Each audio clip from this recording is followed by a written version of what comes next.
Budget का chapter 6 marks का है और एक बार मैंने पूरा चैप्टर पढ़ लिया तो पूरे 6 मार्क्स लाऊंगा। हिम्मत है तो एमसीक्यू करके दिखाओ।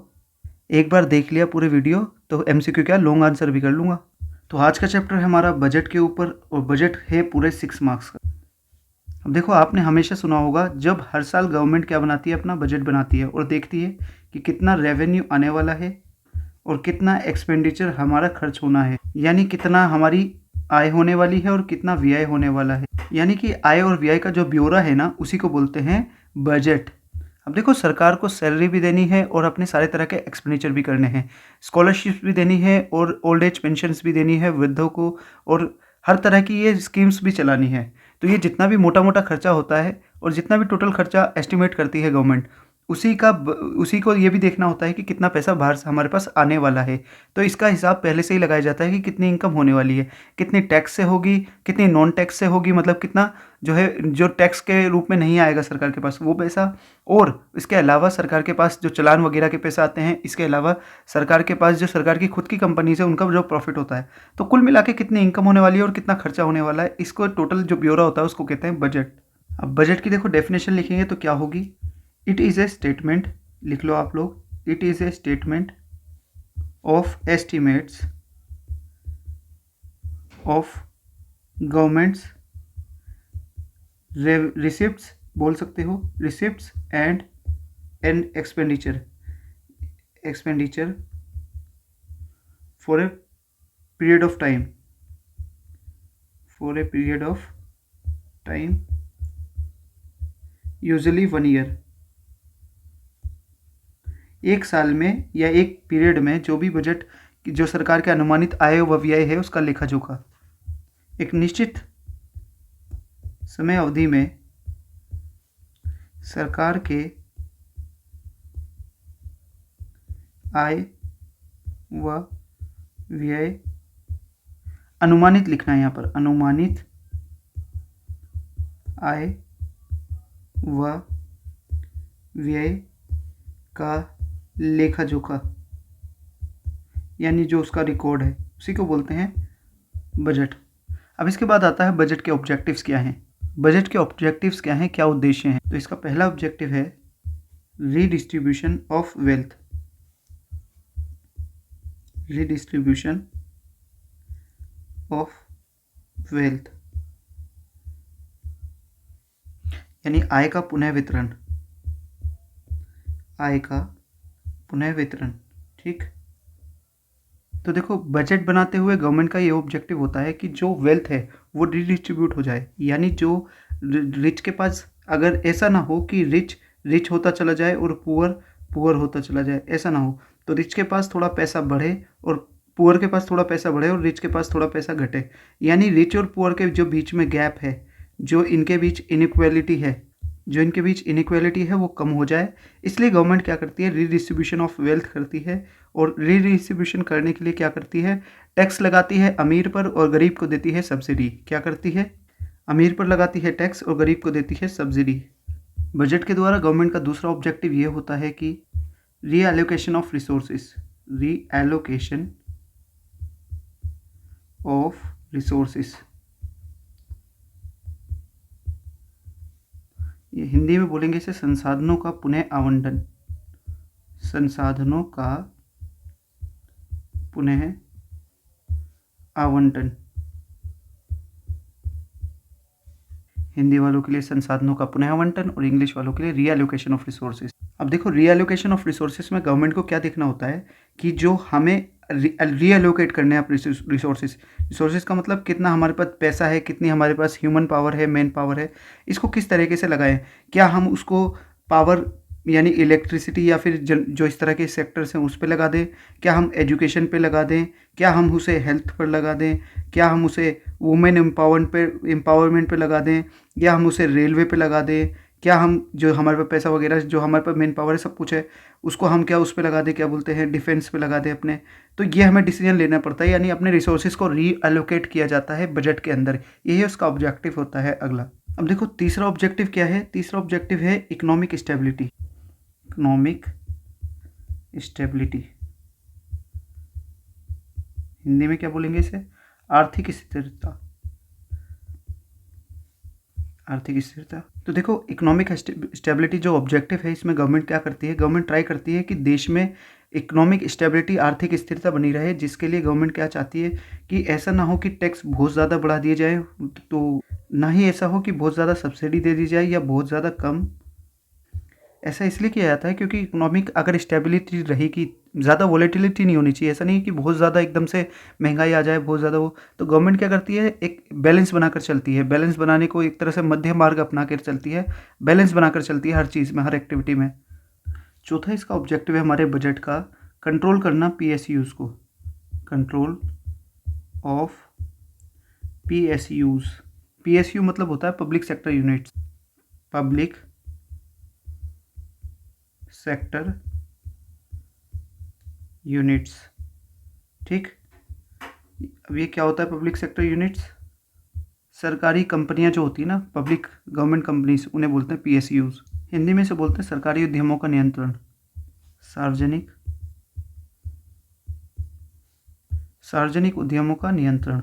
अब देखो सार्वजनिक उद्यमों का नियंत्रण जो है, इसमें करना क्या होता है, जितनी भी सरकारी कंपनीज होती हैं, जैसे एमटीएनएल बीएसएनएल हो गई, या फिर एयर इंडिया हो गई, या फिर जो गवर्नमेंट ओएनजीसी हो गई, ये सब, ये भेल वगैरह हो गई, जितनी भी कंपनीज हैं या सरकारी बैंक है, इसमें कैसा कैसा मतलब प्रॉफिट का क्या वो चल रहा है, मतलब इसमें जो है प्रॉफिट का क्या चल रहा है, इसमें जो एनपी है, एनपीए मतलब होता है नॉन परफॉर्मिंग एसेट्स, यानी जो गवर्नमेंट बैंक्स हैं उन्होंने लोन जो दे रखे हैं, जो बेड लोन हो गए, वापस नहीं मिल रहे हैं, या इसमें क्या ग्रोथ हो रही है, या इसका जो और भी कैसे, इसका इसमें करप्शन तो नहीं है, एफिशिएंसी कैसी है इनकी, इसको सबको चेक करने के लिए, या फिर इनमें कोई पैसा तो नहीं लगाना है।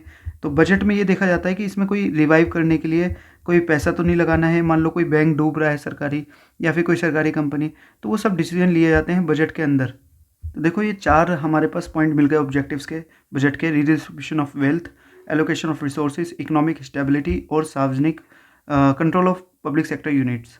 अब देखो, अब आते हैं हम यहाँ पर मेन उस पर। बजट के 2 कंपोनेंट्स होते हैं हमारे, एक होता है रेवेन्यू और एक होता है एक्सपेंडिचर। और यहाँ लेते हैं एक्सपेंडिचर, हिंदी में रेवेन्यू को आय बोल देंगे और एक्सपेंडिचर को व्यय। रेवेन्यू के फर्दर 2 पार्ट्स होते हैं, रेवेन्यू रिसिप्ट्स और कैपिटल रिसिप्ट्स, रेवेन्यू रिसिप्ट्स और कैपिटल रिसिप्ट्स। और ये आपको अपने साथ साथ साथ बनाते हुए चलना है अपनी नोटबुक में। इधर एक्सपेंडिचर के भी 2 पार्ट्स होते हैं, रेवेन्यू एक्सपेंडिचर, एक्सपेंडिचर को हम शॉर्ट में EXP लिख देंगे, एक्सपेंडिचर, और यहाँ पर कैपिटल एक्सपेंडिचर। अब देखो ये जो रेवेन्यू रिसिप्ट्स है ना, ये रहा, इसको हम बोलते हैं संप्राप्ति या आगम संप्राप्तियाँ, आगम प्राप्तियाँ, मतलब ये रेवेन्यू को बोलते हैं आगम और रिसिप्ट्स को बोलते हैं प्राप्तियाँ। ठीक, अब ऐसे देखो थोड़ा समझ आएगा। ये है कैपिटल रिसिप्ट्स, कैपिटल रिसिप्ट्स को बोलते हैं पूंजीगत प्राप्तियाँ। क्या बोलते हैं? पूंजीगत प्राप्तियाँ। ठीक, अब ये पहले समझ लो। और इसी तरह यहाँ पर देखेंगे तो रेवेन्यू एक्सपेंडिचर मतलब आगम व्यय और कैपिटल एक्सपेंडिचर मतलब पूंजीगत व्यय। अब देखो ये जो हमारा रेवेन्यू रिसीट्स है ना, इसके भी फर्दर 2 पार्ट्स होते हैं, टैक्स रिसीट्स और नॉन टैक्स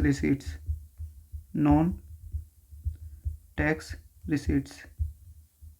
यहाँ पर जो ये हमने लिखा है ना रेवेन्यू, इसको लिख लो आप रिसीट्स। हिंदी में इसे बोलेंगे हम प्राप्तियाँ और इसे बोलेंगे व्यय। अब देखो जो रिसीट्स होती है वो 2 तरह की होती है, रेवेन्यू रिसीट्स और कैपिटल रिसीट्स। इसी तरह एक्सपेंडिचर जो होता है वो भी 2 तरह का होता है, रेवेन्यू एक्सपेंडिचर और कैपिटल एक्सपेंडिचर। तो देखो ये जो रेवेन्यू, और पहले इस वाले को पार्ट को उठा लेते हैं, इस वाले पार्ट को समझते हैं पहले। अब देखो ये जो प्राप्तियाँ होती है 2 प्रकार की होती है, रेवेन्यू रिसिप्ट्स और कैपिटल रिसिप्ट्स। तो जो गवर्नमेंट को पैसा मिलता है ना, वो 2 कैटेगरीज में बांटती है गवर्नमेंट। एक तो रेवेन्यू यानी इसको बोलेंगे आगम प्राप्तियाँ और पूंजीगत प्राप्तियाँ। अब इसे लिख, आगम प्राप्तियाँ और पूंजीगत प्राप्तियाँ। अब देखो ये क्या होता है आगम प्राप्ति और पूंजीगत प्राप्ति। रेवेन्यू रिसिप्ट्स वो होती है जो गवर्नमेंट की एसेट्स और लायबिलिटीज़ में कोई चेंज नहीं लाती। मान लो ये रेवेन्यू रिसिप्ट्स है, इससे जो भी पैसा आएगा सरकार के पास, उससे ना तो सरकार की एसेट्स जो होंगी, सरकार की जो एसेट्स हैं ना तो वो बढ़ेंगी, मतलब जो सरकार की प्रॉपर्टी है, एसेट्स है, कंपनी में शेयर्स हैं, मतलब सरकार के जो पैसा है एक तरह से प्रॉपर वो एसेट्स, वो ना तो इससे घटेगी, ना ही सरकार की लायबिलिटीज़ बढ़ेगी। मतलब सरकार का जो कर्जा है, लायबिलिटीज़ का मतलब होता है सरकार का कर्जा, हिंदी में बोलेंगे दायित्व, क्या बोलेंगे, दायित्व, ठीक। और एसेट्स यानी परिसंपत्ति, परिसंपत्ति। तो देखो इसकी डेफिनेशन लिखते हैं कि revenue receipts are those receipts which do not change assets and liabilities of government। आगम प्राप्तियां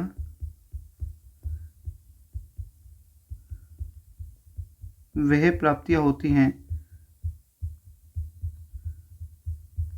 हैं जिससे सरकार की परिसंपत्ति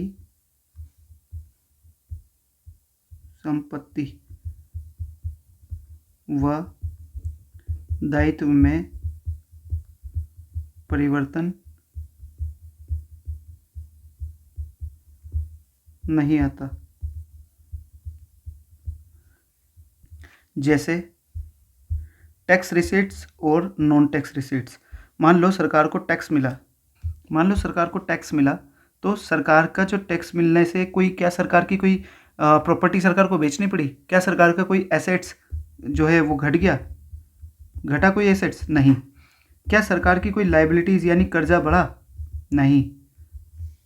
क्या कोई लायबिलिटीज़ बढ़ी, नहीं।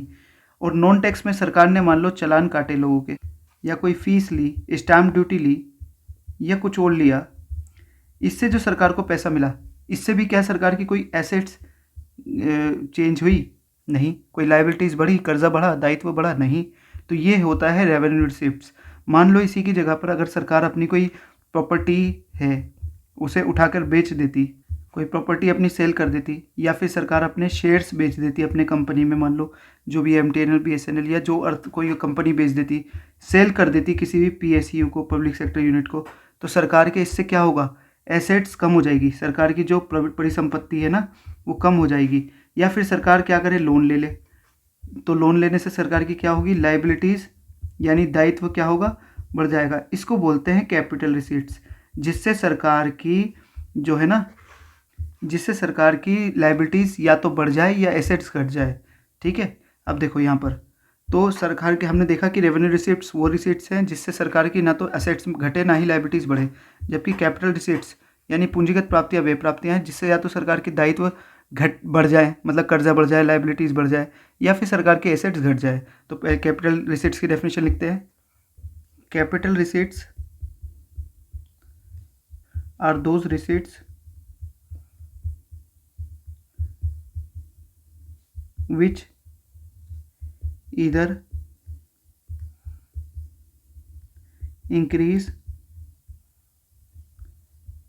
government liabilities or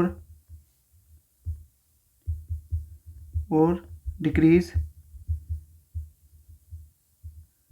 government's assets। या तो सरकार की परिसंपत्ति घट जाए, हिंदी में लिखेंगे पूंजीगत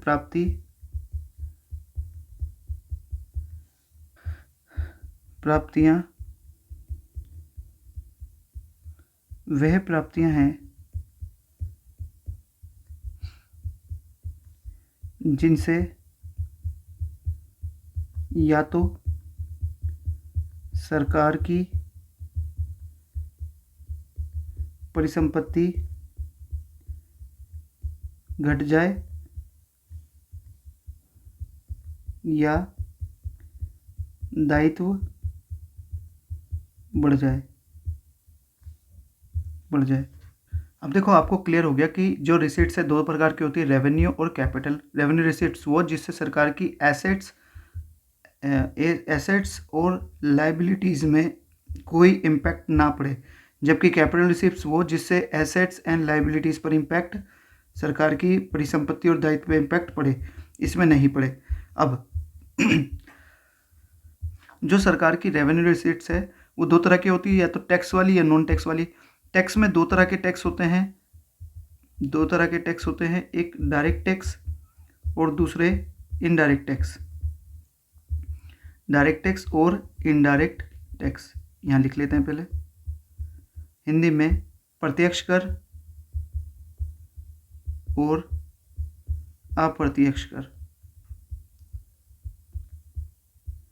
अब इधर आते हैं, नॉन टैक्स रिसीट्स में वो होते हैं जो सरकार को ना तो टैक्स से मिलते और ना ही सरकार की उससे परिसंपत्ति या दायित्व में कोई परिवर्तन आता। जैसे कि सरकार ने कोई फीस कलेक्ट की, या सरकार ने जो चालान लिए, या फिर सरकार ने कहीं चार्जेस वगैरह लगाए कोई से, या सरकार को कहीं से गिफ्ट मिला, या फिर सरकार ने अपनी कंपनी में जो प्रॉफिट कमाया वो, या फिर सरकार को डोनेशन मिली वो। तो इन सब से सरकार के ना तो परिसंपत्ति में फ़र्क आ रहा है, ना ही दायित्व में, यानी ना ही तो एसेट्स में चेंज आ रहा है, ना ही लाइबिलिटीज़ में। तो इन्हें बोलेंगे नॉन टैक्स रिसीट्स। और जिससे सरकार की जो है, और दूसरा वाला है यदि सरकार की एसेट्स और लाइबिलिटीज़ में कोई चेंज आता है तो उसे बोलते हैं कैपिटल रिसीट्स, यानी पूंजीगत प्राप्तियाँ।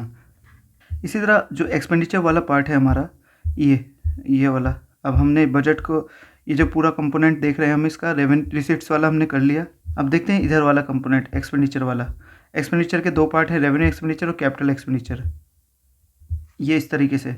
अब मान लीजिए ये जो एक्सपेंडिचर है, रेवेन्यू एक्सपेंडिचर वो और कैपिटल एक्सपेंडिचर। तो रेवेन्यू एक्सपेंडिचर वो एक्सपेंडिचर है जिससे सरकार की एसेट्स, सरकार का ऐसा खर्चा, सरकार ने खर्च तो किया लेकिन ना तो सरकार की एसेट्स नहीं बढ़ी, और ना ही सरकार की लाइबिलिटीज़ ना ही कम हुई। क्यों? देखो, सरकार ने खर्चा तो किया लेकिन सरकार ने ऐसा खर्चा किया जिससे ना तो सरकार का कर्जा कम हुआ और ना ही सरकार की परिसंपत्ति यानी न्यू जो प्रॉपर्टी थी या एसेट्स थी वो बढ़ी भी नहीं। और जबकि कैपिटल एक्सपेंडिचर यानी पूंजीगत व्यय वह व्यय होता है जिससे या तो सरकार की एसेट्स बढ़ जाए या फिर लाइबिलिटीज़ कम हो जाए। अब इसे ऐसे समझो, मान लो सरकार ने 100 रुपये खर्च किए, 100 नहीं, मान लो 1 लाख रुपए खर्च किए, यहाँ पर हम 100 लिख रहे हैं। 100 रुपये खर्च किए सरकार ने, और उस सरकार ने जो 100 रुपये खर्च किए, दो केस में खर्च किए। मान लीजिए यहाँ पर कि सरकार ने जो 100 रुपये हैं, या तो अपना पुराना कर्जा चुका दिया, तो उससे क्या होगा सरकार की, अगर पुराना कर्जा चुकाएगी सरकार तो लाइबिलिटीज़ क्या होगी, कम हो जाएगी। या फिर मान लो सरकार ने नई कंपनी लगाई या शेयर्स खरीदे किसी कंपनी के, तो सरकार की जो एसेट्स है, एसेट्स का मतलब होता है सरकार की अपनी परिसंपत्ति, अपनी प्रॉपर्टी, एक तरह से अपना परिसंपत्ति। कॉमर्स वालों को ये पता ही है, आर्ट्स वालों के लिए ये है कि जो अपनी एसेट्स होती है जिस पे अपना मालिक मतलब एक तरह से हक होता है। तो सरकार की एसेट्स क्या है, बढ़ जाएंगी अगर सरकार 100 रुपये किसी कंपनी के शेयर्स खरीदने में या कोई प्लांट खरीदने में लगा देगी, ठीक। या फिर पुराना कर्जा चुकाए, लाइबिलिटीज़, तो उसे बोलेंगे कैपिटल एक्सपेंडिचर। या फिर अगर सरकार मान लो सब्सिडी देती है, या फिर सरकार मान लो स्कॉलरशिप देती है, या फिर सरकार मान लो जो है ओल्ड एज पेंशन देती है, या फिर जो सरकार है ना महंगाई भत्ता देती है, क्या इनसे सरकार की कोई एसेट्स बढ़ रही है या सरकार की कोई लाइबिलिटीज़ यानी कर्जा कम हो रहा है? दोबारा, क्या सरकार की एसेट्स बढ़ रही है? नहीं। क्या सरकार के लाइबिलिटीज़ यानी कर्जा कम हो रहा है? क्या कम हो रहा है? नहीं हो रहा। कोई भी कर्जा कम नहीं हो रहा है, कोई पुराना कर्जा नहीं चुका रहे हैं, सब्सिडी दे रहे हैं, भत्ता दे रहे हैं, स्कॉलरशिप दे रहे हैं। इसको बोलते हैं रेवेन्यू एक्सपेंडिचर। इसी को बोलते हैं हम आगम व्यय। क्या बोलते हैं हिंदी में? आगम व्यय। जबकि अगर सरकार ऐसा खर्चा करे जिससे सरकार की एसेट्स जनरेट हो, या फिर सरकार का कर्जा कम हो जाए, दायित्व कम हो जाए, लाइबिलिटीज़ कम हो जाए, तो उसे बोलेंगे कैपिटल एक्सपेंडिचर, पूंजीगत व्यय। अब इसकी डेफिनेशन लिखते हैं। Revenue expenditure is that expenditure which do not यहाँ डू नॉट की जगह लगाएंगे नीदर, विच, एक मिनट रुको, विच नीदर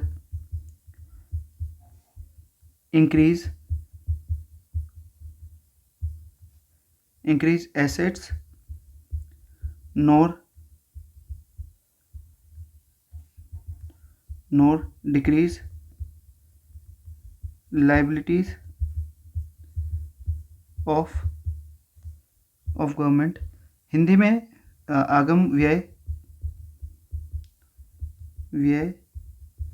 वह व्यय है जिससे ना तो सरकार की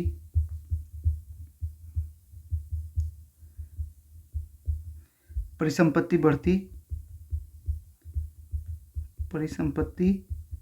बढ़ती है, ना ही सरकार का दायित्व कम होता है, नहीं होता इससे। ठीक, इसके बाद है capital expenditure is that expenditure which either increase assets of government or reduce liabilities of government। Hindi में पूंजीगत व्यय वह व्यय है जिससे या तो सरकार की परिसंपत्ति बढ़ती है या दायित्व कम होता है। अब देखो यहाँ वाला पार्ट भी हमने समझ लिया है, एक्सपेंडिचर वाली साइड वाला, रेवेन्यू एक्सपेंडिचर और कैपिटल एक्सपेंडिचर। रेवेन्यू एक्सपेंडिचर वो जिससे सरकार की एसेट्स और लाइबिलिटीज़ में कोई इम्पैक्ट ना आए, यानी कोई परिवर्तन एसेट्स और लाइबिलिटीज़ में नहीं आए, यानी परिसंपत्ति और दायित्व में कोई परिवर्तन नहीं आए। कैपिटल एक्सपेंडिचर यानी पूंजीगत व्यय वह व्यय है जिससे सरकार की या तो एसेट्स बढ़ जाए या फिर लाइबिलिटी घट जाए। अब एसेट्स घट जाए, एसेट बढ़ जाए, मान लो सरकार ने कोई प्रॉपर्टी खरीद ली, जैसे कि अभी बताया था, या सरकार ने कोई कंपनी के शेयर्स खरीद लिए, या सरकार ने अपना पुराना लोन जो है वो चुका दिया, या फिर जब सरकार अपना लोन किसी और को देती है, मतलब अपना किसी और को सरकार लोन देती है, तो हमारी वो एसेट्स कहलाती है, क्योंकि वो हमारी प्रॉपर्टी है, हमें वापस मिल जाएगा। तो जब सरकार लोन देगी तो उससे एसेट्स बढ़ेगा, यानी सरकार भी अगर देगी तो। या मान लो सरकार ने हॉस्पिटल बनाया या सरकार ने स्कूल बनाया, ये सब क्या है, कैपिटल एक्सपेंडिचर है, क्योंकि इससे हमारी एसेट्स जनरेट हो रही है। या फ्लाईओवर बनाया, ठीक, ये इस तरह की सारी चीज़ें, या कोई डिफेंस का सामान बनाया, तो ये सब चीज़ें कैपिटल एक्सपेंडिचर है, पूंजीगत व्यय, क्योंकि इससे हमारी एसेट्स बन रही हैं। और उसी तरह के जितने भी खर्चे हैं जिनसे सरकार की कोई एसेट्स और लाइबिलिटीज़ नहीं चेंज हो रही, ना तो एसेट्स बढ़ रही ना ही लाइबिलिटी घट रही है, तो उन्हें बोलेंगे रेवेन्यू एक्सपेंडिचर। अब इधर हमने कैपिटल रिसीट्स में देखा था कि वे सभी प्राप्तियां जिनसे या तो सरकार की एसेट्स जो है या तो बढ़ जाए, घट जाए, और या फिर लाइबिलिटीज़ जो है कर्जा बढ़ जाए। तो सरकार देखो, मान लो अपना किसी से लोन लेती है, कैपिटल रिसीट्स, मान लो 1 लाख का लोन ले लिया वर्ल्ड बैंक से, कैपिटल रिसीट्स है। और सरकार ने या फिर जो है डिसइन्वेस्टमेंट कर दिया, ये बहुत इंपॉर्टेंट, डिसइन्वेस्टमेंट का मतलब होता है सरकार अपना विनिवेश कर रही है, हिंदी में बोलते हैं इसे विनिवेश का मतलब होता है सरकार जो अपना कंपनी में जो शेयर है, मालिकाना हक है या फिर जो भी है अपने शेयर से वो बेच रही है। यानी सरकारी एक तरह से प्राइवेटाइज जब करती है, अपनी कंपनीज को बेचती है, तो सरकार की क्या होते हैं, एसेट्स कम हो जाते हैं, तो कैपिटल रिसीट्स हैं, ये पूंजीगत प्राप्तियां हैं, कोई रेवेन्यू रिसीट्स नहीं है, पूंजीगत प्राप्तियां हैं। अब देखो इसके बाद हमने ये जो टैक्स रिसीट्स में पढ़ा था, डायरेक्ट टैक्स और इनडायरेक्ट टैक्स, अब इसको इलेबरेट करते हैं, इसे डीपली पढ़ते हैं थोड़ा। डायरेक्ट टैक्स हिंदी वालों को तो पता ही है, प्रत्यक्ष कर और अप्रत्यक्ष कर। तो देखो डायरेक्ट टैक्स वो टैक्स होते हैं जो जिस पर लगाए जाते हैं उसका भुगतान उसी को करना पड़ता है। Direct tax are those taxes which are paid which are paid, दोबारा बोल रहा हूँ, direct taxes are those taxes which are paid by the same person on whom they are imposed. इसका मतलब क्या हुआ? इसका मतलब ये है कि ये वे टैक्सेस होते हैं जो जिस पर लगाए जाते हैं उसका भुगतान उसी को करना पड़ता है। जैसे इनकम टैक्स अगर आप पर लगा तो उसका भुगतान आप ही करोगे, लेकिन इनडायरेक्ट टैक्स वो होते हैं जो लगाए किसी और पर जाते हैं, उसका भुगतान कोई और करता है। जैसे कि मान लो आपने कोई किताब खरीदी या कुछ आपने पेट्रोल खरीदा, तो टैक्स तो लगा था उस पर, प्रोडक्शन वाले पर, सेलर पर, लेकिन पैसा किसने भुगतान किया? आपने। या फिर आपने कोई मान लो कोई सामान खरीदा, कोई इलेक्ट्रिक कुछ भी खरीदा सामान, पंखा खरीदा या कुछ और खरीदा, तो उस पर जीएसटी लग कर आया। लगा किस पर था? मैन्युफैक्चरर पर या सेलर पर, लेकिन भुगतान किसे करना पड़ा वो पैसा? आपको, कंज्यूमर को। तो यानी इनडायरेक्ट टैक्स वो टैक्स होता है जो लगता किसी और पर है। Indirect tax are those taxes which are paid by different person and imposed on another on different person, मतलब जो भी है। हिंदी वालों के लिए डायरेक्ट टैक्स में ये वे कर होता है, ये वे कर है जो लगाया किसी जिस पर लगाया जाता है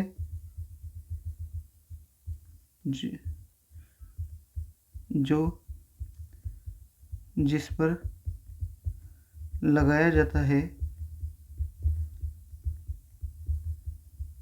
उसका भुगतान उसी को करना पड़ता है।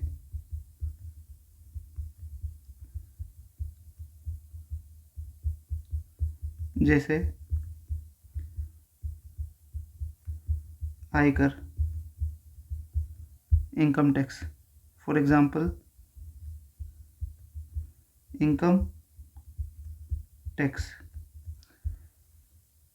इनडायरेक्ट टैक्स में लिखेंगे ये वे कर है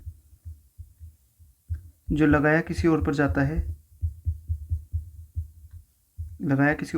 और भुगतान किसी और को करना पड़ता है।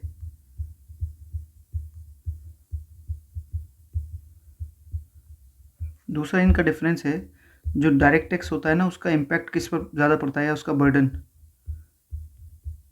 कह लो या impact, more on rich person, क्योंकि जितनी आपकी इनकम ज़्यादा होगी उतना ज़्यादा टैक्स होगा डायरेक्ट। जबकि इनडायरेक्ट टैक्स का जो इम्पैक्ट होता है या बर्डन होता है, burden more on poor person, यानी इसका भार धनी व्यक्ति पर अधिक पड़ता है,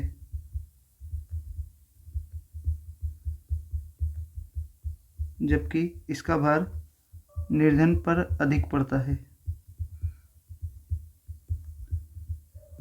ऐसा क्यों? देखो, मान लो जीएसटी है, 100 रुपये लगा हुआ है किसी कमोडिटी पे, तो अमीर के लिए तो कुछ भी नहीं है, लेकिन गरीब के लिए बहुत ज़्यादा है। और जबकि डायरेक्ट टैक्स, गरीब को तो टैक्स देना ही नहीं पड़ेगा, इनकम टैक्स वगैरह डायरेक्ट, क्यों? उसके पास तो इतनी इनकम ही नहीं है। लेकिन अमीर की जिसकी इनकम बहुत ज़्यादा है उसको डायरेक्ट टैक्स ज़्यादा देना पड़ेगा, तो बर्डन ज़्यादा है उस पर। अब इसके देखो एग्जाम्पल्स देख लो कौन कौन से हैं। एक तो इनकम टैक्स हो गया, और कैपिटल गेन टैक्स हो गया, और जबकि इनडायरेक्ट टैक्स में जीएसटी हो गया, पहले तो और थे, सेल टैक्स था, एक्साइज ड्यूटी था, अब जीएसटी में सब इंक्लूड हो गए। और जीएसटी के अलावा कस्टम ड्यूटी जो होती है, कस्टम ड्यूटी भी लगती है, या ये जो टोल टैक्स वगैरह जो अगर उस पर लग रहा है, मतलब ये अगर आप सामान खरीद के ला रहे हो तो उस पर जो टैक्स लग रहा है, मतलब नाके का टैक्स वगैरह, तो उसकी वजह से प्रोडक्ट तो महंगा हो गया, लेकिन वो पे किसको करना पड़ेगा, वो वाला, उसकी बात कर रहे हैं यहाँ पर। फोर्थ इसका डिफरेंस है, इसको शिफ्ट नहीं किया जा सकता, मतलब इसको शिफ्ट नहीं किया जा सकता, जबकि इस टैक्स को शिफ्ट किया जा सकता है। जिस पे लगा है उसे आगे शिफ्ट कर दो, यानी इस कर को हस्तांतरित नहीं किया जा सकता और इस कर को हस्तांतरित किया जा सकता है। इसके बाद आता है कि प्रोग्रेसिव टैक्स और रिग्रेसिव टैक्स में क्या डिफरेंस है, यानी प्रगतिशील कर और प्रतिगामी कर में। तो देखो, पहला तो है प्रोग्रेसिव टैक्स और दूसरा है रिग्रेसिव टैक्स। तो देखो, प्रोग्रेसिव टैक्स कौन सा होता है, जो इनकम के बढ़ने के साथ साथ उसका परसेंटेज टैक्स का बढ़ता चला जाता है। यानी जैसे जैसे मान लो इनकम आपकी बढ़ेगी, आपका जो टैक्स परसेंटेज है वो बढ़ता चला जाएगा।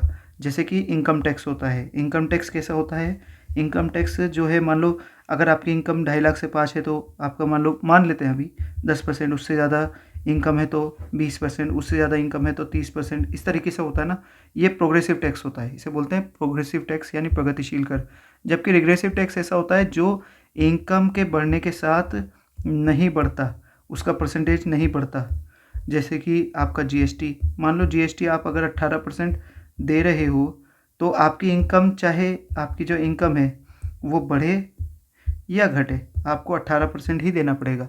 यानी इनकम से इसका कोई रिलेशन नहीं होता। तो इसका पहला पॉइंट बन जाएगा दोनों का, पहला कि वैसा ऐसा टैक्स जो इनकम के बढ़ने के साथ साथ नहीं बढ़ता, इनकम के साथ बढ़ने के साथ साथ बढ़ जाता है, उसे बोलते हैं प्रोग्रेसिव टैक्स। और जो इनकम के बढ़ने के साथ साथ उसका परसेंटेज या नहीं बढ़ता, उसे बोलते हैं रिग्रेसिव टैक्स यानी प्रतिगामी कर। अब दूसरा इसका पॉइंट बनेगा, एग्जाम्पल के लिए इनकम टैक्स। ये इनकम टैक्स जो होता है वो बढ़ता है इनकम के साथ साथ, जबकि ये वाला जो है इसका एग्जाम्पल होगा जीएसटी या कस्टम ड्यूटी। ठीक है। तीसरा पॉइंट है, इसका जो इम्पैक्ट या बर्डन होता है वो किस पे ज़्यादा पड़ता है, इम्पैक्ट या बर्डन किस पे ज़्यादा पड़ता है, रिच पर। और इसका जो इम्पैक्ट है या बर्डन है पुअर पर ज़्यादा पड़ता है। ठीक है। इसके बाद नेक्स्ट वीडियो में हम पढ़ेंगे बैलेंस और जो बजट होता है और अनबैलेंस बजट।